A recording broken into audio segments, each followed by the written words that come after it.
আমি আজকে টমেটোর চাটনি করে দেখাবো। এখানে আমি 7-8টা টমেটো কেটে ধুয়ে নিয়েছি। কড়াইতে আমি অল্প পরিমাণে তেল দিলাম।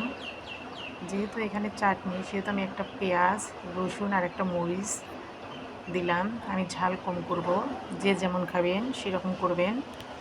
তারপরে পেঁয়াজটা একটু নেড়ে চেড়ে যখন একটু ব্রাউন কালার হবে তখন আমি টমেটোগুলো দিয়ে দেবো।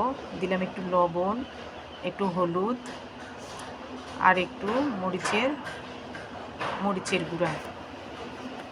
এবার আমি টমেটোটা নেড়ে ঢেকে দেব সিদ্ধ পর্যন্ত। তারপর ঢাকনা খুলে টমেটোটা প্রায় আমার সিদ্ধ হয়ে গেছে, একটু নেড়ে নেব। নেড়ে নিয়ে এখানে একটু স্বাদ মতো দিয়ে দেব চিনি, যে যেমন খাবেন। তবে চাটনি তো একটু চিনিটা মিষ্টি হলেই ভালো হয়, একটু চিনিটা বেশি দিলে ভালো হবে।